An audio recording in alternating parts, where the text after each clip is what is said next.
Ora, viva, então, boa noite a todos aqueles que nos estão a acompanhar, agora aqui em direto no Facebook, para este workshop, onde conheçam e que vamos conhecer as nossas convidadas. Naturalmente, este workshop tem como tema principal saúde mental. Saúde mental, que se fala muito e que andamos a falar sobre saúde mental, a importância da saúde mental, e hoje, aqui neste debate, vamos falar precisamente da saúde mental. E temos connosco, vou fazer a apresentação das nossas convidadas. Temos connosco a Jocelyn Nunes, que é especialista em desenvolvimento humano, coach, formadora, e desenvolveu o Enneagrama como ferramenta de autoconhecimento. É mesmo do autoconhecimento e da saúde mental que a Jocelyn nos vai falar. Quero reforçar que este workshop é organizado pela Academia Portuguesa da Superação e do Desenvolvimento Humano. E continuando na apresentação das nossas convidadas, temos também Sandra Lodeiro, que é psicóloga, coach e formadora, agente da inspiração, agente inspiradora. É fundadora e mentora do projeto Aquarianas Fora da Caixa. Vem-nos falar da visão clínica da saúde mental. Também vamos ter a Catarina Silva, que é da ação social, especialista em ação social e também especialista na estimulação cognitiva. Vamos falar do impacto da estimulação cognitiva na saúde mental. Temos a Ruth Pereira, medicina integrativa, e a Ruth vai nos explicar também o que é a medicina integrativa e fala-nos da consciência corporal, alimentar e ambiental. E, por último, a Paula Cruz, que é diretora de Recursos Humanos e CEO na empresa Luz Electras, SA, do grupo Salvador Caetano, e vai-nos falar de boas práticas para uma saúde mental no meio empresarial. Comigo a acompanhar também este debate, esta apresentação desta noite, tenho também a Mónica Reis, a Mónica que está a acompanhar as vossas participações no Facebook, os vossos comentários, e daí a Mónica, julgo que está em condições. Olá, Mónica, boa noite.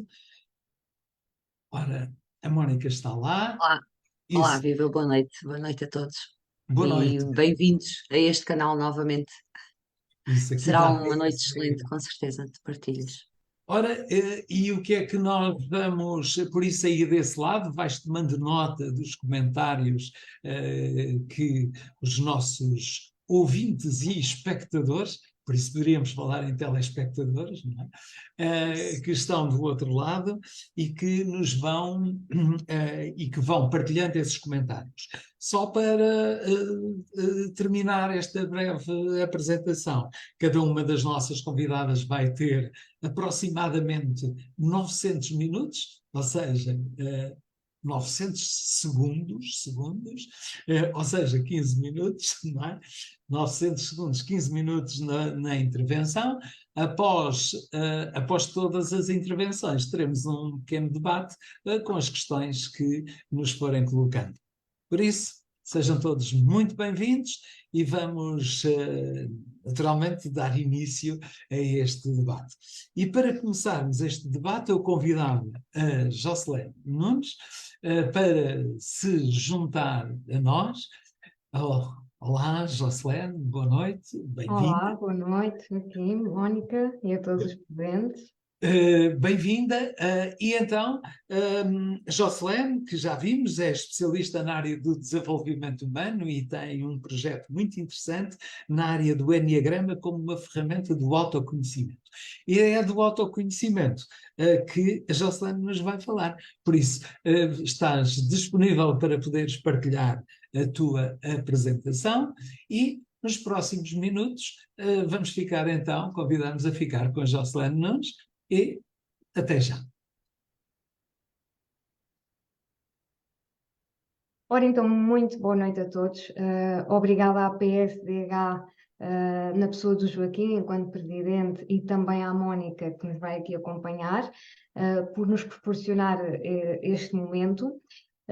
Obrigada também às nossas outras convidadas, que vão ter já a oportunidade de conhecer a seguir, e, acima de tudo, obrigada a todos vocês por estarem aqui e por dedicarem um pouco desta noite à saúde mental, que é um tema que nos deve preocupar a todos cada vez mais, porque há uns anos atrás falava-se muito em saúde mental nas faixas etárias mais velhas, mas cada vez mais cedo nós temos que nos preocupar com a saúde mental. Então, como o Joaquim disse, eu sou a Jocelyn, há cerca de 10 anos comecei a trilhar um caminho no âmbito dos recursos humanos, e 5, 6 anos a esta parte, o desenvolvimento pessoal e o autoconhecimento, de facto, tem sido um caminho que eu tenho vindo a percorrer, quer para mim, quer também para ajudar outras pessoas. E o Enneagrama, como também já foi dito aqui, é neste momento a ferramenta mãe que eu utilizo para trabalhar estas questões. Então,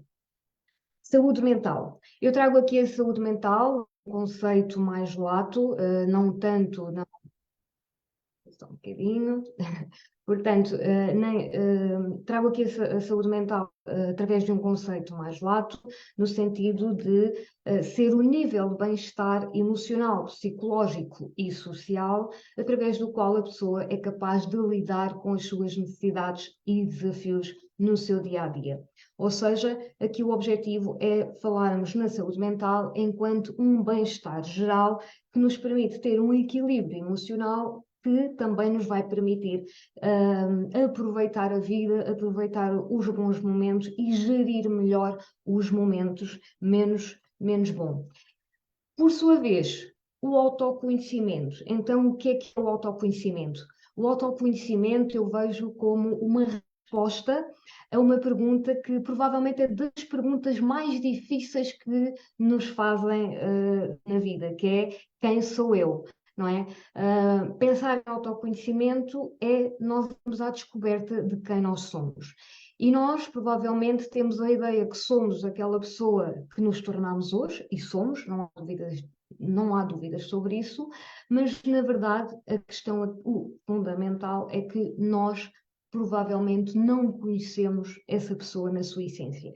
E o autoconhecimento é um convite a descobrir quem é que nós somos. Então, eu diria que o autoconhecimento é a consciência e compreensão profunda de nós mesmos, incluindo os nossos valores, as nossas crenças, as nossas motivações, os nossos comportamentos e padrões de comportamentos e também as nossas emoções.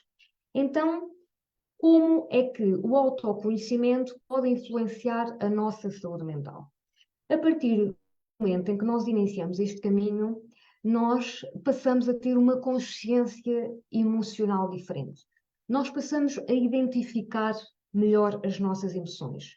As emoções existem, como é sabido, nós não as podemos evitar, portanto, elas surgem, mas cada um de nós tem uma forma de sentir essas emoções, de as vivenciar. Então, a partir do momento em que eu me conheço melhor, que eu sei como é que eu sinto, como é que eu reajo, eu consigo identificar essa emoção e consigo, obviamente, ter uma ação sobre essa emoção. Posso diminuir o impacto que ela vai ter, se for uma emoção com um impacto menos positivo, e posso também diminuir o tempo em que essa emoção vai ter impacto na minha vida. E, portanto, a partir do momento em que eu tenho esta consciência emocional, eu vou lidar melhor com o stress, vou lidar melhor com a ansiedade, vou lidar melhor com os desafios que a vida tem para me dar. Depois, A partir do momento em que nós começamos este caminho de autoconhecimento, nós fazemos um processo de desconstrução. Desconstrução daquilo que nos ensinaram, desconstrução daquilo em que nós acreditamos, desconstrução de muitos episódios da nossa vida que nos marcaram de alguma forma e que condicionam a forma como eu olho para a minha vida, como eu olho para as minhas relações, como eu olho para o meu trabalho e para tantas coisas que provavelmente nós nunca paramos para pensar. Então, a partir desse momento, eu começo a ter a percepção das minhas virtudes, das minhas habilidades, das minhas limitações, das minhas fragilidades.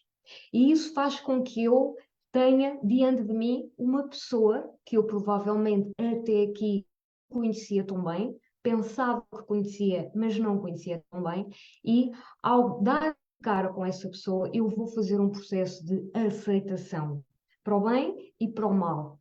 E o facto de eu aceitar a pessoa que sou, com as minhas fragilidades e com as minhas habilidades e virtudes, dá-me o poder de me sentir mais confiante, de me sentir mais segura e logo a minha autoestima também vai estar muito mais consolidada, e tudo isto contribui para eu ter uma saúde mental, um bem-estar, o bem-estar que eu falava no início, um bem-estar geral também muito melhor.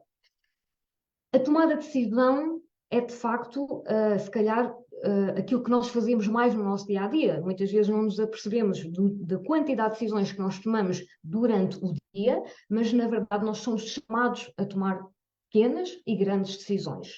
E perante estas decisões, o autoconhecimento é, de facto, fundamental. Porque eu passo a ter uma capacidade de olhar para a decisão que eu vou tomar de uma forma muito mais racional. Porquê? Porque já disponho de um equilíbrio emocional que eu estou a trabalhar no âmbito do autoconhecimento, que me permite racionalizar muito melhor quando eu estou a tomar uma decisão. Então eu vou medir melhor o risco, eu vou avaliar muito melhor os resultados e logo vai diminuir a minha ansiedade, a minha preocupação associada ao processo de tomada de decisão. Então, autoconhecimento é também ter capacidade de gerir melhor as minhas decisões e, obviamente, tomar decisões melhores. Responsabilização. Eu diria que responsabilização é uma das maiores graças do autoconhecimento. Porque a partir do momento em que eu conheço a pessoa que eu efetivamente sou, as minhas fragilidades, as minhas virtudes, eu certamente vou descobrir que a única pessoa responsável pelos meus resultados sou eu. Então, a partir deste momento, eu vou deixar de ocupar o meu tempo à procura de um responsável, à procura de um culpado. Diz-se que não há culpa, há responsabilidade, mas na verdade é muito confortável para nós andarmos constantemente a lamentar-nos e à procura de alguém ou de alguma coisa que explique o facto de nós estarmos em determinada situação.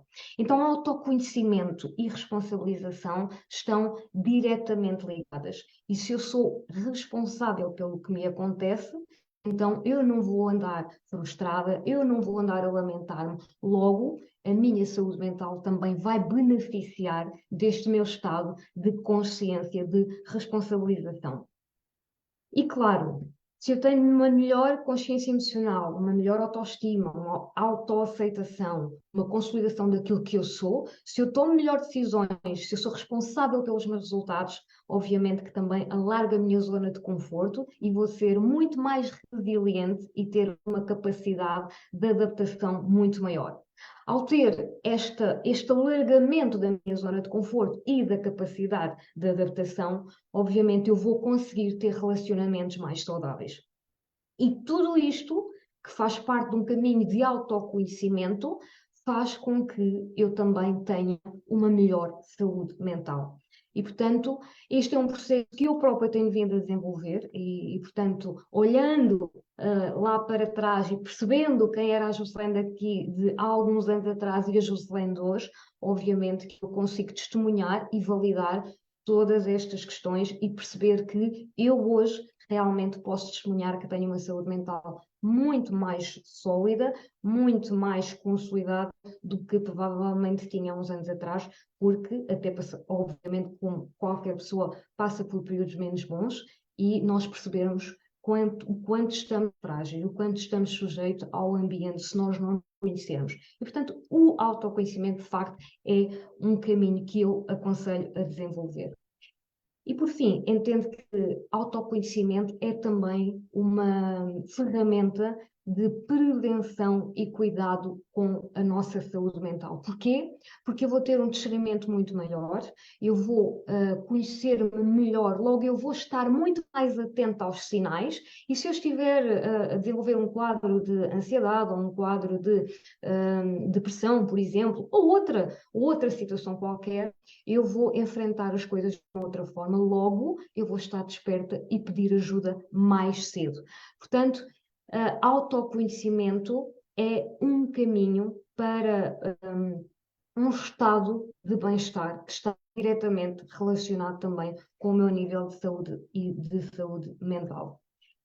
E, muito rapidamente, portanto, eu estou quase a terminar, mas não queria deixar de partilhar convosco apenas aquilo que é a ferramenta que eu uso neste momento comigo, com quem eu trabalho, com a família cá em casa, com as pessoas que de alguma forma me procuram para fazer este caminho, para ter alguém que os ajude a fazer este caminho, que é o Enneagrama.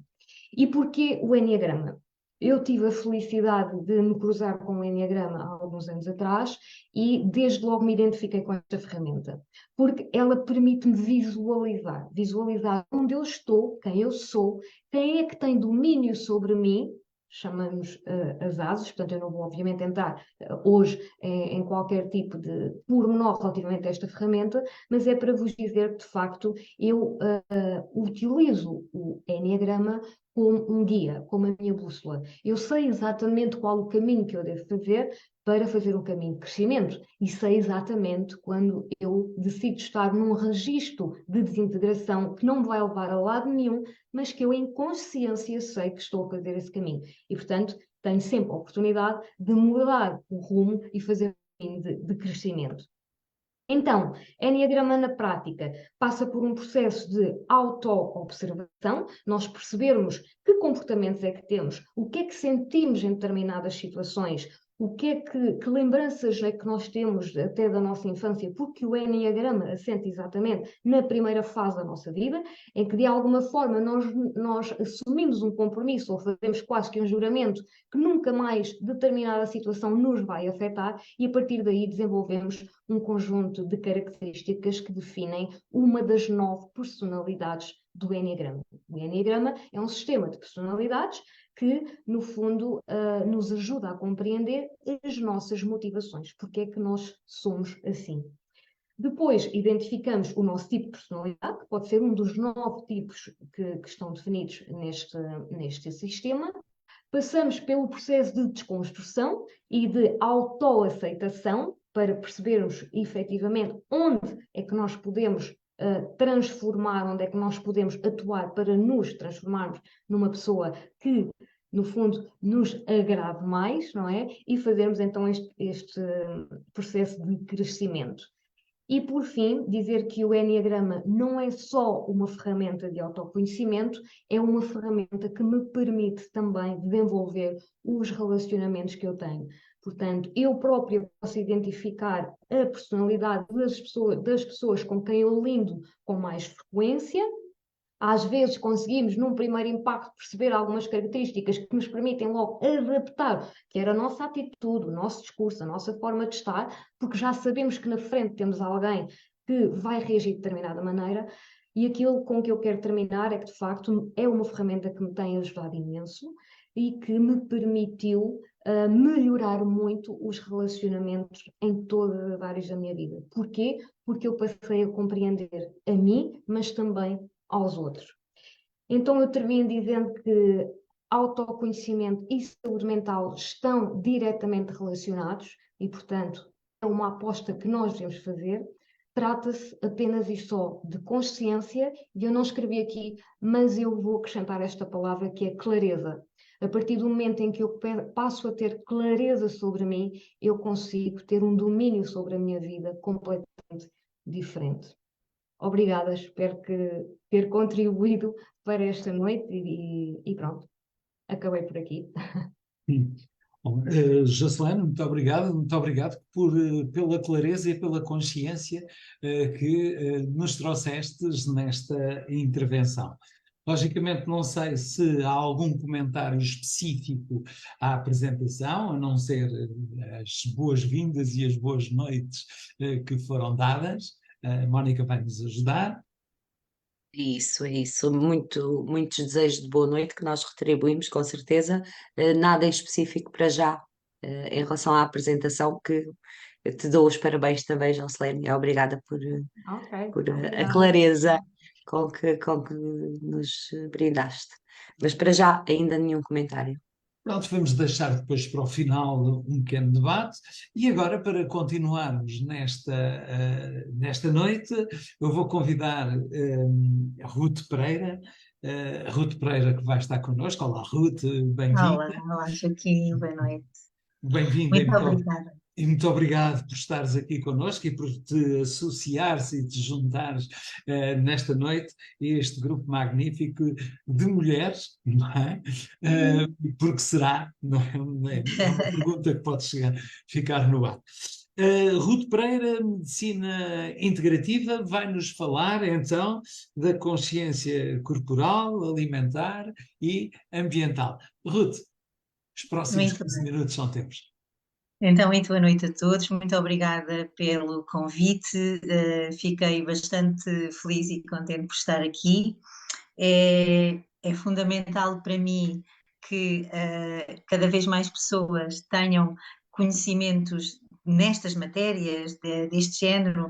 E a saúde mental, para mim, eu há bocado estava a ouvir a Jocelyn e estava a refletir no seguinte. Não existe uma verdadeira saúde mental se não existir saúde física, também. Né? A saúde física e a saúde mental estão completamente ligadas, estão unidas. Aliás, na verdade, a mente e o corpo são um só. A mente não está num sítio específico da nossa cabeça, a mente está em toda a parte do nosso corpo. E prova disso e gostaria já também de começar por aqui, é que as nossas emoções sentem-se no corpo. Daí a importância de termos uma consciência corporal. Porquê? Porque se a pessoa sente algo, esse sentimento, essa emoção, que é algo químico, ela vai primeiro senti-la no seu corpo. Pode ser no estômago, pode ser na zona do coração, pode ser uma angústia a nível digestivo, pode ser algo. Tem de haver uma consciência corporal, porque o corpo também fala connosco. O corpo informa-nos sempre de algo que não está bem. Ou ainda não demos por isso, mas o corpo está-nos a dar sinais de que algo não está bem na nossa saúde mental. E depois, quando algo não está bem durante muito tempo da nossa saúde mental, provavelmente, não é provavelmente, é de certeza que isso se vai refletir na nossa saúde física, no nosso bem-estar. Começa por ser, por exemplo, o nosso sono, ou cansaço inexplicável, não sabemos bem porquê, dificuldade em alimentarmos corretamente, daí que seja fundamental também termos uma consciência alimentar personalizada, individual. Isto não é fácil à partida, mas ter uma alimentação, vamos dizer assim, mais intuitiva, eu perceber o que é que o meu corpo me está a pedir, isso indica que eu já tenho alguma consciência corporal e ao mesmo tempo também tenho uma consciência de qual é o alimento que eu estou a precisar. Eu às vezes tenho pacientes que me dizem, mas Ruth, e se me apetece um doce? E eu, bom, se lhe apetece um doce, é porque aí algures se perdeu alguma informação, ou a informação não está a vir 100% limpa, clara e nítida, porque provavelmente precisa de um hidrato de carbono, precisa de um açúcar bom, precisa de um açúcar da fruta, ok? Então, mas eu é mais salgados, com certeza, então vamos ver como é que está o seu rim, bebe água, os rins funcionam bem, faz muito xixi, como é que está? Então, na medicina integrativa, nós temos que unir todas estas partes, a parte da consciência alimentar, a consciência corporal, a consciência do desporto que me faz bem, que é adequado ao meu corpo, ao meu organismo, que é adequado à minha saúde e ao meu bem-estar, sem a prejudicar. Então, é muito bonita esta terapia, é muito bonita esta medicina, porque nos vai dirigir para o nosso interior. E obviamente que usando as ferramentas da Jocelyn ou das outras minhas colegas que estão cá hoje, podemos chegar muito longe. Mas é fundamental termos consciência do nosso corpo. Como é que está o nosso corpo? Tenso. O que é que sentimos? Sentimos dores nas pernas? Alguma inquietude que não conseguimos explicar? Provavelmente é química. É química emocional a ser lançada no nosso organismo. Então, temos que conseguir ver o que é que isso nos quer dizer, o que é que essa química quer. Normalmente, as emoções são precedidas de pensamentos. E a questão é que é também muitíssimo importante ter consciência do que se pensa, ter atenção ao que estamos a pensar. Temos cerca de 70.000 pensamentos por dia e a maior parte deles são repetidos. A humanidade repete muitos pensamentos, dia após dia, repete os mesmos pensamentos, o mesmo tipo de pensamento. Logo, irá ter o mesmo tipo de emoção, que depois se traduzirá no mesmo tipo de sentimento. E se não tem, se vai andando sem saber, sem tomar consciência do que isto é, então fica sempre refém de uma coisa que é também fundamental, que é o ambiente. E, entretanto, aqui, entre esta terceira parte da medicina integrativa, que tem a ver com o ambiente. Que ambiente? Em primeiro lugar, o ambiente em que nascemos e o ambiente familiar em que somos criados. Depois, o ambiente social em que vivemos. O ambiente que nos rodeia em termos de natureza, a natureza que temos por perto, ou se não temos por perto. Então, todo o ambiente também vai influenciar a nossa saúde mental e a nossa saúde física. Se crescemos num ambiente sem amor, por exemplo, então isso vai ser grave quando nós formos adultos, porque não vamos conseguir dar amor. Porquê? Porque não o tivemos. Então, isso vai condicionar a nossa saúde mental, a nossa saúde emocional, a nossa saúde física. Não é? Na verdade, é muito complicado crescer num ambiente sem amor. Ou, aparentemente, num ambiente mais disfuncional ou agressivo até. Então, isto também é importante tomar essa consciência e, como dizia a Jocelyn, escolher, porque podemos sempre escolher, a partir de agora isto já não me vai condicionar. E para isso é importante tomar consciência de quem é que está, como é que eu ia dizer, quem é que do ambiente nos influenciou de tal maneira que nós sentimos as suas dores, por exemplo. Isto pode acontecer com os nossos pais, muito. Eu tenho um professor que diz, é tudo papai e mamãe. Eu não digo que seja tudo papai e mamãe, mas muita coisa vem do nosso pai e da nossa mãe, lá está também no ambiente em que fomos crescendo. Portanto, ter esta consciência dá-nos autoconhecimento, ajuda-nos a ultrapassar os nossos desafios, ajuda-nos a encontrar soluções onde antes víamos problemas ou nem sequer víamos, porque às vezes não conseguimos ver. Então, o segredo é realmente estar consciente. Estar consciente que cada vez mais precisamos também de estar na natureza, estar rodeados de um ambiente favorável à nossa saúde e ao nosso bem-estar. Um ambiente amistoso, amoroso, agradável e um ambiente em que nós possamos também respeitar. Um ambiente que nós possamos amar, que nós possamos cuidar. É cada vez mais primordial, é cada vez mais importante voltarmos à natureza, ter consciência do ambiente natural, amar esse ambiente natural. Então, todos os dias eu recomendo uma ida à floresta por dia, nem sabe o bem que lhe fazia. Ou uma ida à praia por dia, nem sabe o bem que lhe fazia. Faz melhor que uma maçã, embora uma maçã seja igualmente saudável. Porém, estar na natureza, absorver, respirar profundamente, voltar a essa origem que é a nossa, porque nós somos seres da natureza, isso faz com que saiamos de lá muito mais leves, muito mais equilibrados, mais em harmonia. Basta às vezes um passeio na praia, à beira-mar, ao final da tarde, para arejar, como se diz, areja-se as ideias. Às vezes as pessoas até dizem, vou ter que sair para arejar as ideias.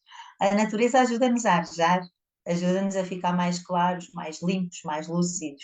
Eu costumo dizer que desembacia a névoa, a neblina do cérebro, que é provocada muitas vezes pelo excesso de ecrãs, pelo excesso sei lá, de utilização de aparelhos tecnológicos. Quando vamos à natureza, limpamos esse embaciamento. Às vezes os meus pacientes dizem, estou-me a sentir assim, parece que tenho uma neblina no cérebro. Eu, vamos limpar isso. Pezinhos na terra, literalmente pés na terra. Tenham a consciência do ambiente onde estão. Sintam onde estão. Vivenciem isso de uma forma mindfulness, ou seja, de uma forma em que estão ali, em atenção, no momento presente. Portanto, eu não sei quantos minutos mais tenho, porque acho que me perdi no entretanto, mas uma das minhas missões de vida, um dos meus propósitos é realmente dar a conhecer esta medicina que integra a consciência corporal, alimentar e ambiental. Aqui na consciência alimentar, gostaria também de acrescentar que existem ferramentas muito simples que podemos usar para perceber o que é que nos faz bem ou não. E uma delas é o que é que pura e simplesmente perguntar o que é que me apetece hoje. O que é que me apetece? Agora estava-me a apetecer, por exemplo, um sumo de laranja. Se lhe está a apetecer um sumo de laranja, o que é que a pessoa precisa? Vitamina C. É o que o corpo lhe está a dizer. Se lhe está a apetecer, por exemplo, um peixinho grelhado, ômega 3, e aí está a precisar de ômega, está a precisar de proteína. Ou se lhe está a pedir vegetais, legumes verdes, então precisa de fibra o corpo. O corpo diz-nos o que precisa, sempre. O que é que precisamos comer? Agora temos que ver quando nós ouvimos, então o corpo a dizer que precisa de um docinho, não, isto já é algo viciado, isto foi colocado cá e não é isso que é real. Isto foi uma coisa que, um docinho não faz mal. Foi colocado provavelmente pela avózinha, quando nós éramos pequenos, que dizia, coitadinho do menino, deixa lá comer o docinho. Ou coitadinha da menina, deixa lá comer o bolinho. E nós achávamos que aquilo era uma coisa que era quase como um presente. Então, também tem a ver com uma questão emocional. Nós temos uma ligação emocional profunda com os alimentos. Boa ou não tão boa. Equilibrada ou desequilibrada. Normalmente os seres humanos andam um bocadinho nos polos. Não são assim muito harmoniosos nas escolhas, mas é mais ainda nós podermos ter uma consciência de que a alimentação é algo pessoal e intransmissível, ou seja, podemos seguir as indicações de alguma dieta que naquele momento nos chama a atenção, por alguma razão nos chamou a atenção, porém não ser fundamentalistas com nada, em termos de alimentação. Entretanto, gostaria, agora sim, acho que já estão a terminar os meus minutos, quero reforçar que eu estou sempre disponível para responder a todas as questões que surjam, entretanto, por aí, e estou disponível também para vos apoiar. Eu dou consultas em Lisboa, em Peniche, em Faro.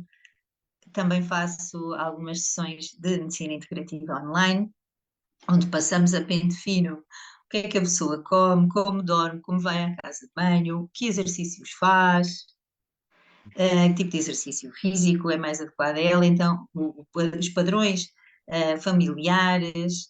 Fazemos assim um estudo profundo de todas as áreas mais importantes na vida na saúde e no bem-estar da pessoa.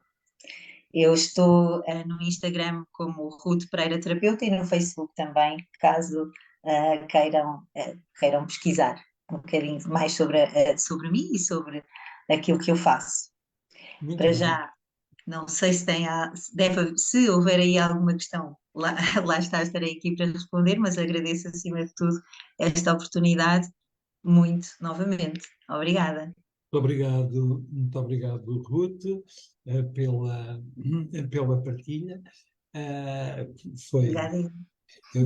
foi maravilhoso. Eu fiquei aqui, eu próprio, a adoçar a boca. eh, É bom. não sei porquê, mas foi maravilhosa a tua partilha. Não sei se a Obrigada. Mónica tem algum comentário específico para a intervenção da Ruth. Se não tivermos agora, no final fazemos um pequeno debate, por isso convido-te a ficar connosco até ao final e Com depois fazer. certeza. Muito bem. Mónica, há alguma partilha? Sim, sim, há aqui uma pergunta de um ouvinte nosso que pergunta se a Ruth pode dar a sua opinião acerca da prata coloidal. Sim. Deixamos. Eu sugeria que a Ruth ficasse com esta pergunta e que depois, Claro. no final, pudéssemos responder a esta questão. Pode ser, Ruth? Podemos, posso. Eu posso dar a minha opinião. O Infarmed tem outra, diferente da minha, de certeza Pronto. absoluta. Pronto. Então, daí a Mas a gente pouco, depois vai aí. A gente depois vai falamos aí. sobre essa questão. Depois, no Sim. final, as questões que vamos juntando para depois podermos então ter esse debate.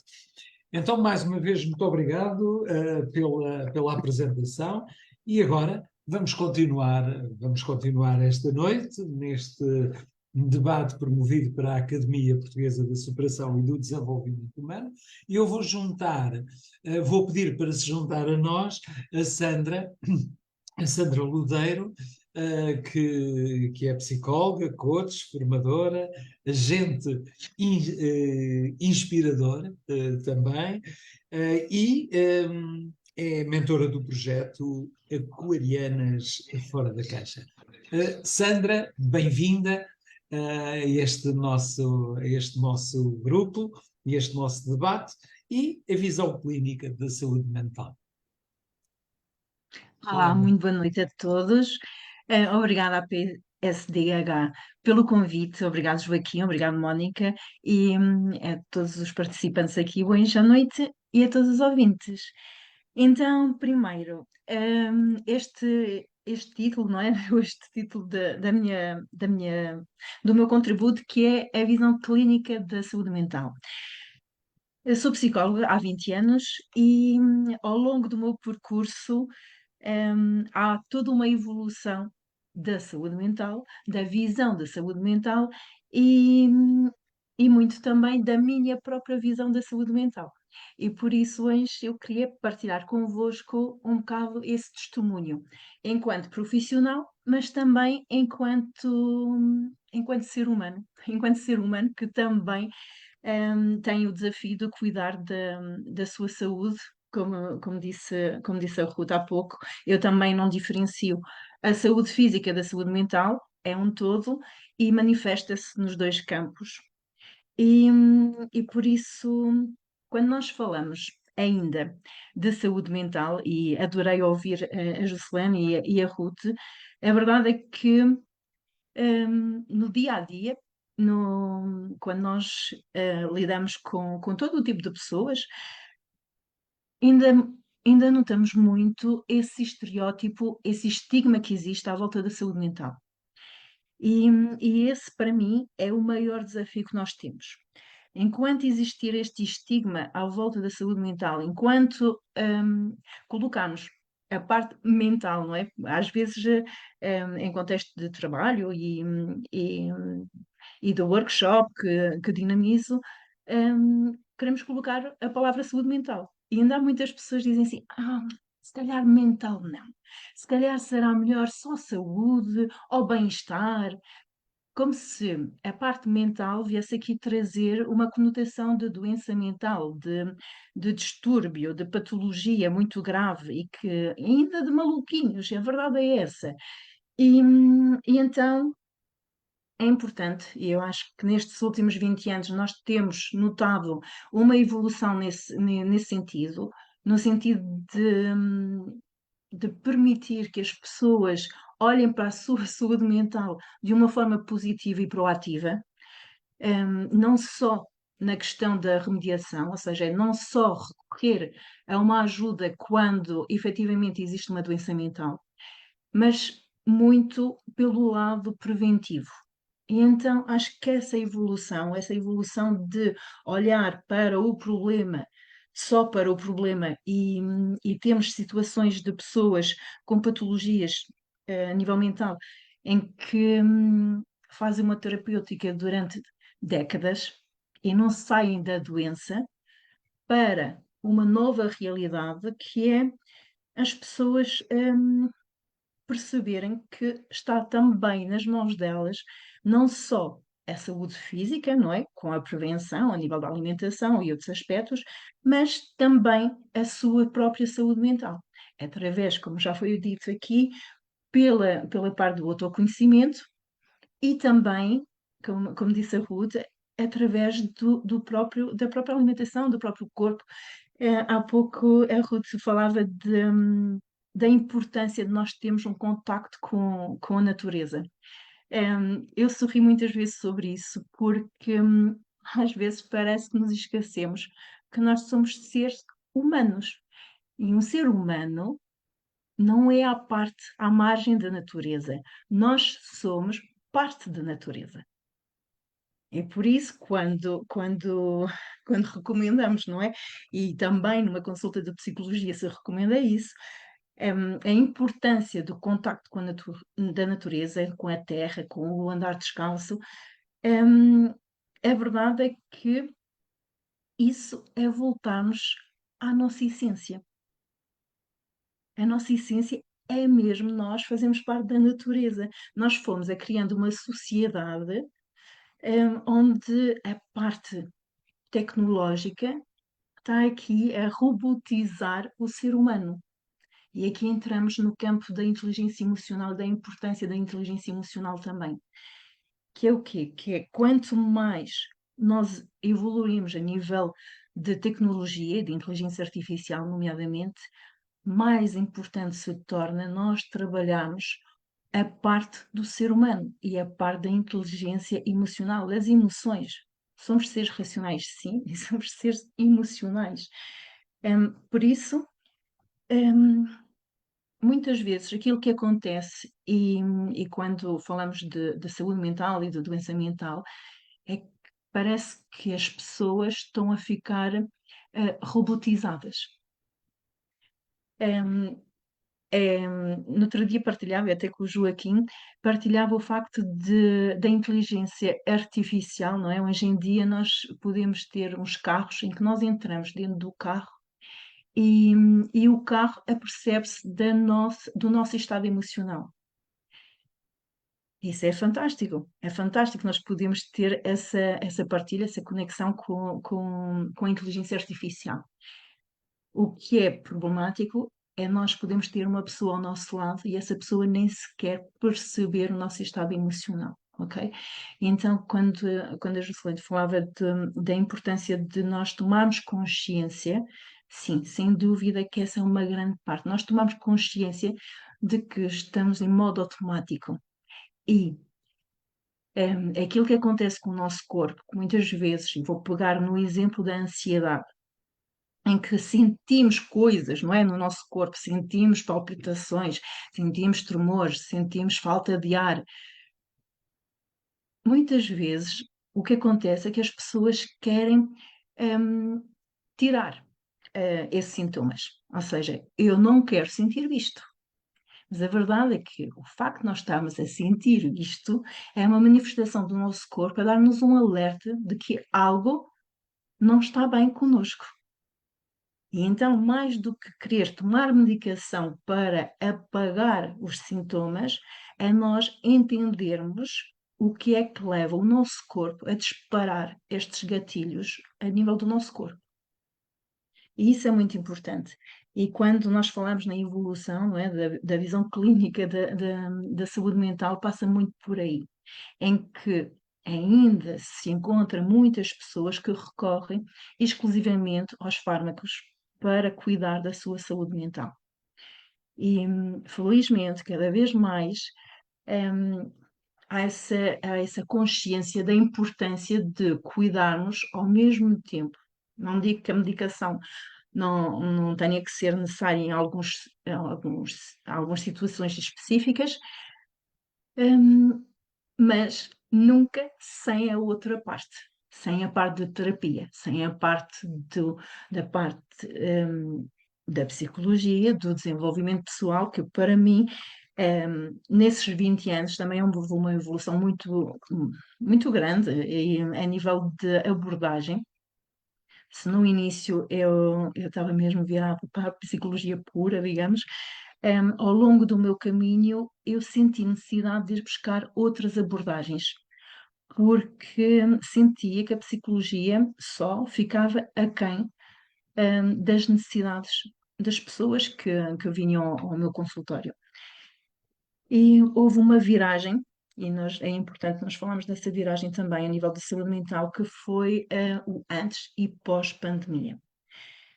É importante nós dizermos que pós-pandemia nós temos cerca de 1/3 das pessoas em Portugal a sofrer, a ter sofrimento psicológico.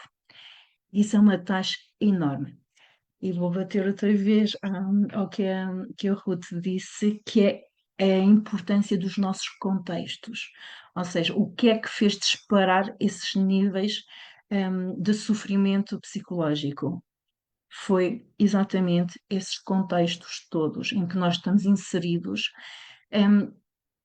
que esses contextos é que, na verdade, estão doentes e acabam por ser muito tóxicos para a nossa saúde física e mental. E então aí nasceu a importância de nós oferecermos algo diferenciador às pessoas, ou seja, como é que nós podemos ajudar as pessoas a sentirem-se melhor, não só de forma remediativa, mas sobretudo de forma preventiva. E as aquarianas fora da caixa entram nesse contexto, que é criar ambientes terapêuticos curativos. Tal como temos uma sociedade muito tóxica e que acaba por provocar doenças, e costumo dizer que a epidemia, a pandemia, não é só a nível físico, é muito a nível mental, porque na verdade nós somos seres biopsicossociais e espirituais, e só assim faz sentido nós abordarmos o ser humano no seu todo. E, e essa importância de criarmos esta resposta a nível das aquarianas fora da caixa é para criar esses ambientes protetores. Nós já temos várias experiências em vários contextos, um deles é no ambiente escolar, em que foi criado uma sala dentro da escola, um espaço que chamamos um espaço curativo das emoções. E aqui trabalhamos tudo o que foi já referido pela Jocelyn e pela Ruth, que é a parte do autoconhecimento, a parte de conectar conosco, a parte de trabalharmos essa consciência do nosso corpo, da nossa mente e da nossa alma, e poder, com isso, educar para a importância do bem-estar e da saúde mental. E da saúde. Acho que aqui nem vale a pena acrescentar saúde mental, acho que é a saúde no seu todo. Por isso, acreditamos muito que estas estratégias baseadas na psicologia, nas terapias de terceira geração, já foi falado aqui também do mindfulness, da inteligência emocional, que isso tudo junto, consigamos trabalhar efetivamente para uma prevenção qualitativa a nível da saúde de todos os nossos jovens e adultos. Essa bolha, não é, que foi criada no contexto de uma escola, por exemplo, também já foi criada em contexto de organizações, porque temos níveis de burnout completamente assustadores. Isso tudo vai se agravar pós-pandemia e temos de ter essa consciência de que está mais do que na hora, a importância, não é? Está mais do que na hora cuidarmos efetivamente daquilo que nós somos, no nosso todo. E não podemos querer rendimentos profissionais, pessoais, sem cuidarmos daquilo que nós somos na nossa essência. E se não nos nutrirmos e só darmos aos outros e só dar a nível profissional, aquilo que acontece é que vai haver um esgotamento físico, mental e emocional. E é nesse sentido que creio que estamos a dar um salto qualitativo a nível da importância da saúde mental na nossa sociedade. E acho que Obrigado, Sandra, pela, pela tua partilha, por tocares aí em alguns pormenores que são extremamente importantes, quer em contexto pessoal, quer em contexto escolar e quer em contexto organizacional. Não é? Por isso, muito obrigado. Não sei, volto outra vez à pergunta com a Mónica, se tem alguma pergunta específica que fosse colocada à Sandra. Caso não tenha, Mónica? Não, neste momento ainda não. Ainda não. Pronto, então vamos mais uma vez agradecer à Sandra pelo facto de ter partilhado esta apresentação e vamos continuar aqui neste workshop organizado pela Academia Portuguesa da Superação e do Desenvolvimento Humano. E agora vou convidar a juntar-se a nós a Catarina Silva. E a Catarina, olá Catarina, boa noite. A Catarina, que trabalha na ação social e é especialista em estimulação cognitiva. O impacto da estimulação cognitiva na saúde mental é o tema que ela nos vai partilhar, que a Catarina vai partilhar connosco nos próximos 15 minutos. Catarina, bem-vinda e muito obrigado. Olá, boa noite a todos os presentes, obrigada pelo convite. Bem, sem mais demoras, eu vou aqui partilhar a minha tela, vou falar um bocadinho sobre a saúde mental, portanto, já foi falado da vertente emocional, já foi falada da vertente mais física, eu vou falar especificamente na saúde mental, enquanto parte cognitiva. Estou totalmente de acordo com os colegas no que respeita à situação de, ok, o corpo é um todo, mas não posso deixar de falar daquilo que é mesmo a minha paixão, que é a parte cognitiva. Portanto, aqui pelo dicionário português podemos ver que a definição de saúde mental é uma expressão utilizada para descrever a qualidade cognitiva e emocional de um indivíduo. E pela Organização Mundial de Saúde, saúde mental refere-se também a um bem-estar do indivíduo enquanto desenvolvimento das suas habilidades pessoais. Portanto, podemos ver que tanto para melhorar a qualidade cognitiva e para aumentar as habilidades pessoais, precisamos de estimular cognitivamente a nossa mente. Então, resumindo, para termos boa saúde mental na parte cognitiva, estou aqui a excluir a parte emocional e física, que já foi falado pelas colegas, a parte cognitiva também precisa de ser estimulada. Precisamos de ter habilidades pessoais, capacidades mentais, para podermos ter uma boa saúde mental, para assim se poder definir boa saúde mental. Catarina, não sei se querias partilhar uma tela. Sim, queria. Ela não está a ser Não foi visível. partilhada? Não foi partilhada e não está a ser visível por nós. Mas Mas a apresentação está no caminho. Está? Isso, Já já cá está. consegue? Isso, agora é só pô-la Ok. no modo apresentação e... Então peço desculpa. Vou pôr aqui no modo apresentação. Ah, não estou a conseguir aceder aqui. Ora, ou podes vir, apresentação de diapositivos, ou cá em baixo, não é? Sim, sim, já está, já está. Tinha aqui uma. Isso. Está? Ainda não. Isto. Ok? Exatamente. Perfeito. Ok. Então peço Pronto. desculpa. Nada, muito obrigado. Então, já passei aqui esta parte, estou aqui. Portanto, a estimulação cognitiva é um conjunto de atividades que são planeadas e individualizadas para cada pessoa e que visam potenciar as nossas capacidades mentais. O que é isto de capacidades mentais? Tudo o que engloba as nossas atividades da vida diária, portanto, a atenção, a memória, as funções executivas, a linguagem, tudo o que é responsável por nós pensarmos, agirmos, lembrarmos, e são tudo capacidades mentais. Portanto, esta estimulação cognitiva destas capacidades é fundamental para termos uma saúde mental ao longo da nossa vida.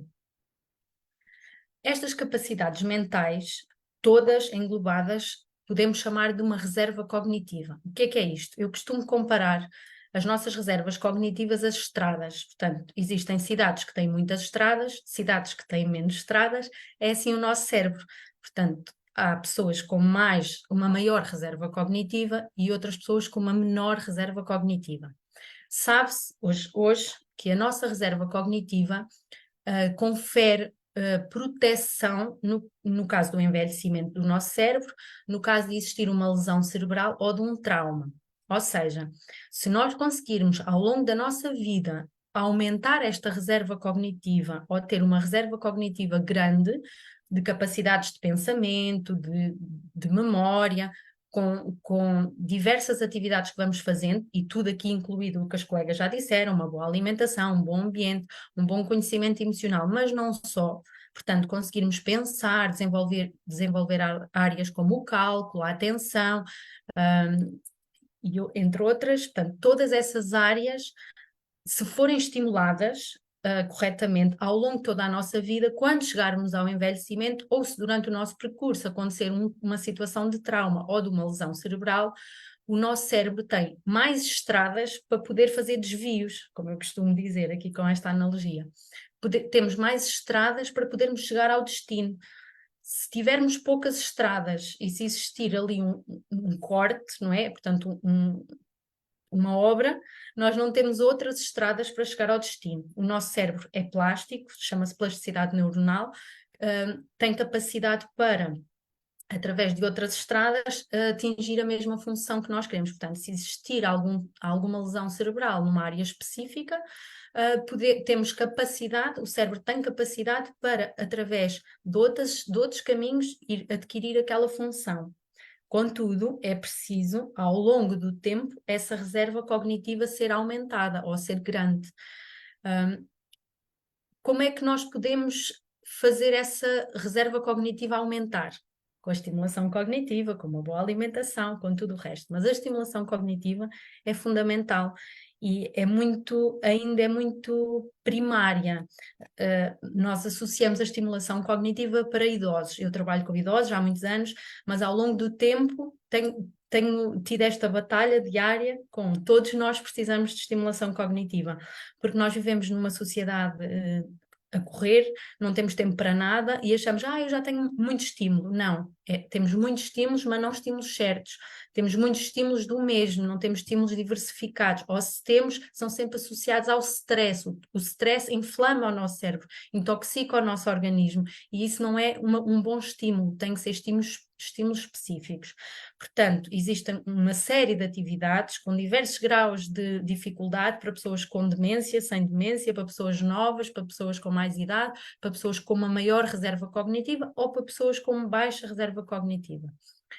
Queria aqui ressalvar, mais uma vez, que a estimulação cognitiva não é só para pessoas idosas, não é só para pessoas com demências, não é só para pessoas com lesões cerebrais, é também para mim, para ti, para qualquer um dos ouvintes, é para todas as pessoas que precisam de aumentar esta reserva cognitiva ou mantê-la para podermos chegarmos com uma saúde mental boa no envelhecimento, para termos um envelhecimento mais saudável. Portanto, a reserva cognitiva, as capacidades mentais que temos e a estimulação cognitiva estão totalmente ligados com a prevenção e a promoção da saúde mental. Daí este tema ser tão importante aqui neste debate hoje. A reserva cognitiva e a estimulação cognitiva são fundamentais para uma boa vitalidade cognitiva. Quais são as fragilidades que temos na saúde mental, especificamente na parte cognitiva e especificamente nesta área que eu desenvolvo e com quem eu tenho lidado? São questões de luto, são questões de solidão, de isolamento, de traumas, são situações de falta de espiritualidade, e aqui não estamos a falar de religiões, estamos a falar de espiritualidade, este autoconhecimento, de ter um propósito na nossa vida. Como as colegas também já falaram anteriormente, é muito importante este guia, termos atenção que estas fragilidades nos põem suscetíveis a não ter uma boa saúde mental. Então vamos tratar desta prevenção e desta promoção. Portanto, eu desenvolvi um projeto que se chama Ativamente, um projeto que faço treino cognitivo, estimulação cognitiva, reabilitação cognitiva ou relaxamento terapêutico. Todos estes tópicos são diferentes, não é aqui a altura para poder explicar. Se tens dúvidas ou se alguém tem dúvida aqui, pode entrar em contacto comigo. Se tem queixas de falhas de memória, falta de concentração, pensamento acelerado, estados de confusão, já não sabemos bem se foi ontem, se foi hoje, acho que isto acontece com todos nós, é para vocês. Vamos trabalhar a parte de estimulação cognitiva. Se não tem nenhuma queixa, ótimo, vamos aumentar a reserva cognitiva para também não termos estas queixas daqui para a frente. E pronto, termino aqui a minha apresentação. Não sei se me excedi com o tempo, se não, se existe alguma dúvida, estou totalmente disponível e mais uma vez obrigada por me ouvirem. Obrigado, Catarina, por nos estimulares também em termos cognitivos e da nossa atenção aqui. Provavelmente todas as pessoas que nos escutam agora e que nos podem escutar depois a seguir terão a oportunidade de se estimular também. Obrigado por isso. Não sei se a Mónica tem alguma questão que tenha sido colocada neste momento e direcionada para a Catarina.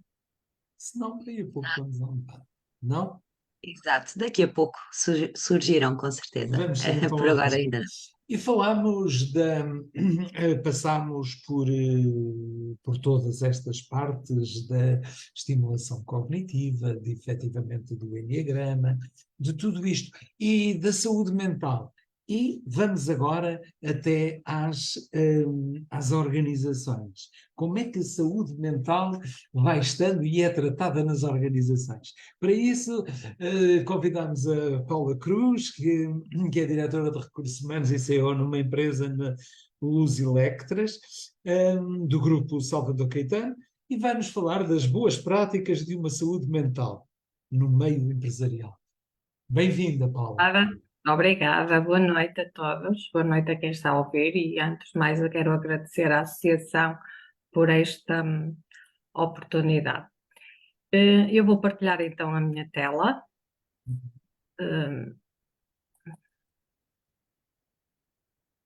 Já está, agora é só uma apresentação.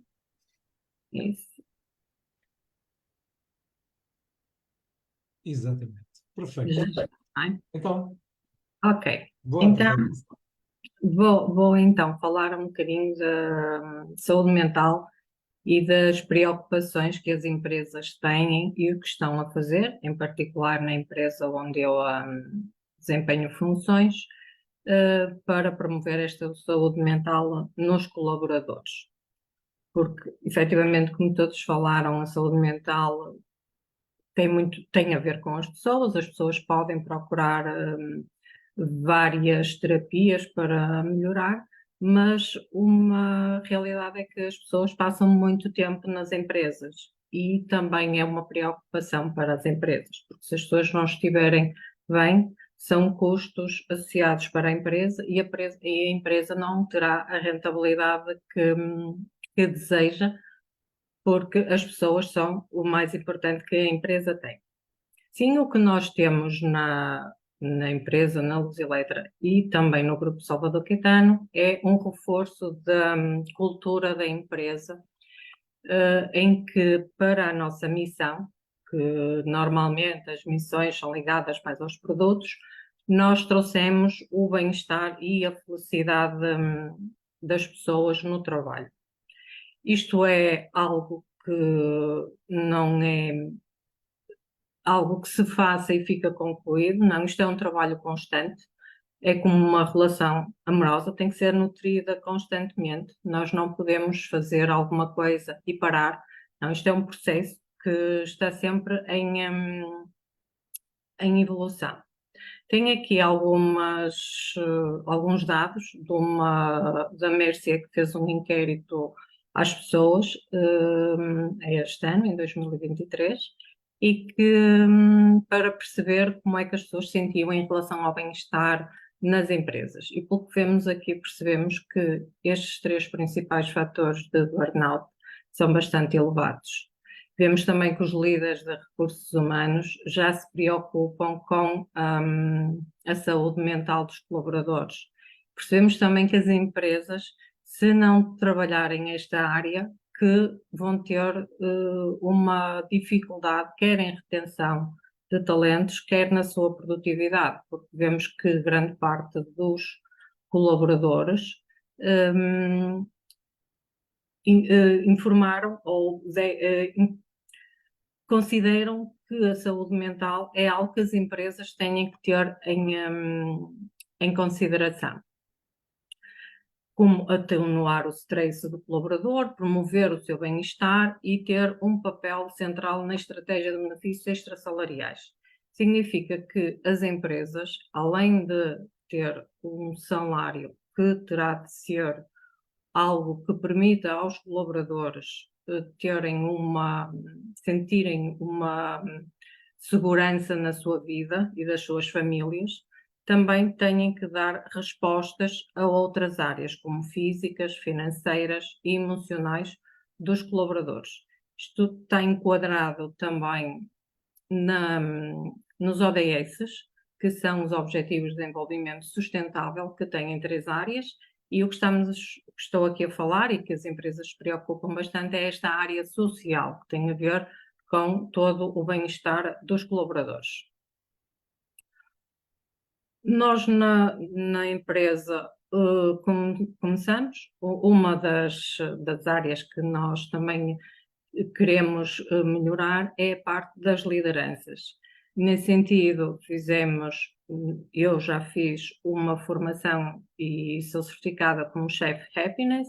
Vou fazer agora o MBA em Felicidade nas Organizações pela Happiness Business School. Isto no sentido de sensibilizar todas as chefias, todos os diretores nestas áreas e como sendo algo que tem que ser bastante trabalhado. Estamos a apostar em formar também os líderes nestas áreas. Claro que ser feliz ou falar-se em felicidade no trabalho não é dizer que vamos todos estar lá a saltar, a brincar.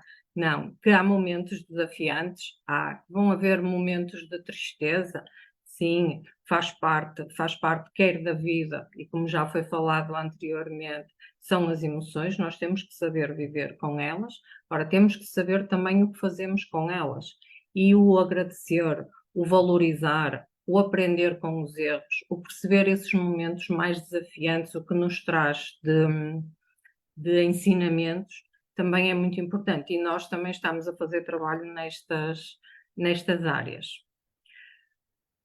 Tem aqui, claro que o fator monetário, como já tinha dito, é muito importante, porque por muito que as empresas trabalhem em outras áreas para melhorar o bem-estar dos colaboradores, a parte monetária é essencial.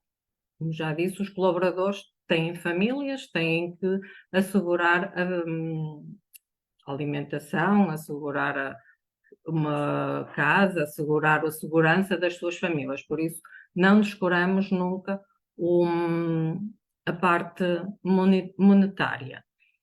Tanto que é uma das medidas, por exemplo, no grupo, não há colaboradores a ganharem um salário mínimo nacional. Nós temos um salário mínimo que é acima do salário mínimo nacional. Temos também, no sentido de melhorar toda esta parte monetária dos colaboradores, benefícios flexíveis, em que são vários benefícios, em que os colaboradores podem fazer a sua escolha de vários benefícios que sejam mais importantes para eles, porque nem todos os colaboradores, por exemplo, vão achar que terem os benefícios flexíveis, por exemplo, de transporte é importante para ele, porque ele pode não precisar. Então temos um leque bastante elevado para os colaboradores poderem escolher esses benefícios. Além dessa parte monetária, que é extremamente importante, temos então várias medidas extrasalariais. Segundo um estudo da UD, o top 5 das causas dos bons dias são o colaborador chegar ao final do dia e sentir que o seu trabalho teve significado, teve liberdade e autonomia, orgulho do resultado final e divertiu-se. E é baseado nestes 5 tópicos que nós também trabalhamos. A parte do ter significado, o que fazem, é uma das principais causas de infelicidade. As pessoas não saberem o porquê de estarem a fazer determinado trabalho. Como é que aquele trabalho que estão a fazer, aquela função, vai influenciar o resultado final da empresa. Nós temos um cuidado nesta área, nós temos objetivos e os colaboradores definem os seus objetivos de acordo com aquilo que é o objetivo estratégico da empresa. É-lhes dado a conhecer os objetivos e eles ficam a perceber como é que o facto, por exemplo, de estar a fazer uma embalagem, a despachar um material, como é que isso vai influenciar no objetivo estratégico da empresa, em todas as funções. Então, algumas ações que nós temos na empresa para ir de encontro a todas estas benefícios extra salariais e que são para promover o bem-estar dos colaboradores. Por exemplo, na área da família. Na área da família temos, por exemplo, o postal de Natal, há vários anos, que é um desenho dos filhos dos colaboradores. Lança-se o desafio, as crianças fazem os desenhos e depois há um júri que vai escolher. O facto dos filhos, das famílias integrarem a empresa, integrarem atividades na empresa, é bastante importante. Os colaboradores, as pessoas sentem-se mais próximas das empresas. Temos várias, tivemos, por exemplo, no Dia do Pai ou Dia da Mãe, temos atividades em que são os próprios filhos que fazem, no caso do Dia do Pai, foi, por exemplo, os filhos fizeram um vídeo a dizer o que era o trabalho dos pais. São atividades muito, muito interessantes com as crianças. Temos parcerias com instituições, incluindo as de bem-estar sénior, para dar apoio a pessoas mais sénior que têm os familiares de colaboradores, em que podem recorrer a estas instituições. Temos parcerias, temos teletrabalho. O teletrabalho, no caso da empresa mesmo, da Luz Eletra, não do grupo no seu todo, mas da Luz Eletra, não está imposto, ou o que temos é, sempre que um colaborador necessita de teletrabalho por razões pessoais, por razões familiares, é-lhe concedido esse teletrabalho. E claro que sempre tendo em conta as funções, porque há funções que não se consegue fazer em teletrabalho. Temos também um kit de educação para os filhos em idade escolar, também damos no início do ano letivo. Temos um kit de nascimento, Tudo isto na área da família, promover a interação com a família. Por exemplo, na área da saúde, temos consultas de nutrição, temos, por exemplo, disponibilizado para os colaboradores fruta e chá, também para promover uma alimentação. A alimentação nunca será mais cuidada só por terem esta fruta, mas sabemos que, pelo menos na empresa, se não tiverem de outra forma, terão uma peça de fruta. Fazemos várias sensibilizações para uma alimentação saudável, benefícios de não fumar, fazemos workshops internos em horário laboral para os colaboradores poderem assistir. Temos consultas de psicologia. Temos videoconsultas, também são durante o horário laboral, que podem utilizar, embora se note, e como estavam já a falar, nestas consultas de psicologia e as pessoas retraem-se muito em ir para estas consultas. Ainda se vê muitas consultas de psicologia como algo de maluquinhos, como estavam a dizer.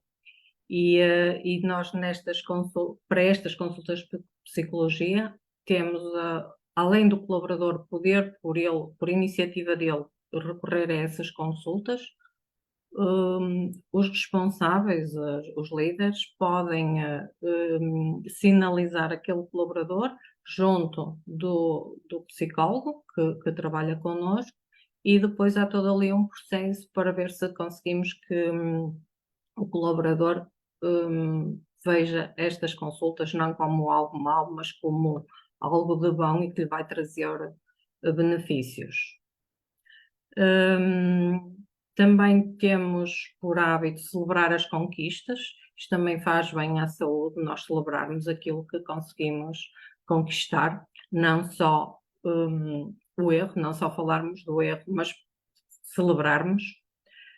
Temos também na área da saúde a criação de um comitê de tolerância zero, que se refere à segurança dos colaboradores, segurança mesmo a nível das funções, e esta tolerância zero para que reduzirmos os acidentes de trabalho, para terem um maior cuidado com a sua saúde, porque por vezes as funções que têm um impacto na saúde se não forem tomadas determinados cuidados.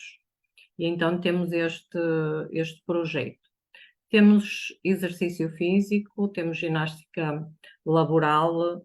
Há empresas que todos os dias promovem esta ginástica laboral, outras nem tanto, mas faz parte do nosso dia a dia fazer esta ginástica laboral. Temos com parcerias também com vários ginásios. Temos promoção de torneios também, não só para o exercício físico, mas para o envolvimento de todos, e são torneios entre as diversas empresas do grupo, torneios de futebol, torneios de pádel, torneios de matrecos. Agora foi sugerido fazerem um torneio, mas com jogos tradicionais. Vamos ver se vamos conseguir. Temos o acompanhamento individual das pessoas. Promovemos um almoço durante o ano com cada um dos colaboradores individualmente e um dos administradores, no caso da Luz Elétrica. Com estes almoços pretendemos que haja uma maior aproximação, consigamos perceber se as pessoas estão bem, o que é que sentem em relação às funções que desempenham, melhorias que possam nos sugerir. Existem também reuniões individuais entre com as chefias diretas. Isto tem muito a ver com o acompanhamento de objetivos e com esta criação de elos de ligação. Estas reuniões individuais e estes almoços com os administradores criam elos de ligação mais fortes. Temos também o que nós chamamos a arte de falhar. Já tivemos uma convenção no grupo que o tema era a arte de falhar. Isto tem a ver com o feedback, o celebrarmos, como falei anteriormente, e quando há um erro, termos o cuidado de, claro que a maior parte das vezes tem-se de chamar a atenção os colaboradores, mas individualmente, e perceber com aquela falha o que é que se aprendeu e o que é que podemos fazer de melhor. Não com o intuito de estar a rebaixar o colaborador, não, é perceber o porquê que aconteceu, o que é que podemos fazer de melhor e aprender com aquele erro. Envolver as pessoas nos objetivos macro da empresa, eu já tinha falado dos objetivos que são definidos pelos próprios e com as FIAs que vão de encontro aos objetivos estratégicos, perceber como é que aquela função e um objetivo que é específico daquela função vai influenciar o objetivo estratégico da empresa. Com isto, cada trabalhador, cada colaborador percebe qual é o objetivo da empresa, para o que é que está a trabalhar. Temos também um projeto que nós chamamos o concurso Kaizen, que tem a ver com ideias de melhoria. Todos os colaboradores são incentivados a dar ideias para melhorar a função deles, para melhorar, até pode ser a função de outro colega. Todas estas ideias, se forem implementadas pelo próprio colaborador ou por um grupo de colaboradores, ou até mesmo na empresa toda, são registadas, entram todas num concurso Kaizen a nível do grupo e faz-se uma cerimónia em que é escolhido os vencedores das ideias Kaizen. Mas também para incentivarmos isto, nós temos isto incluído nos objetivos dos colaboradores. Eles têm que dar uma ideia para ter uma parte do objetivo cumprido. É importante, quer para a empresa, poder fazer, implementar ideias de colaboradores, porque eles vão se sentir mais próximos daquilo que foi implementado, quer para os colaboradores sentirem que fazem parte do crescimento, da evolução da empresa. Também temos um portal de partilhas de boas práticas no grupo.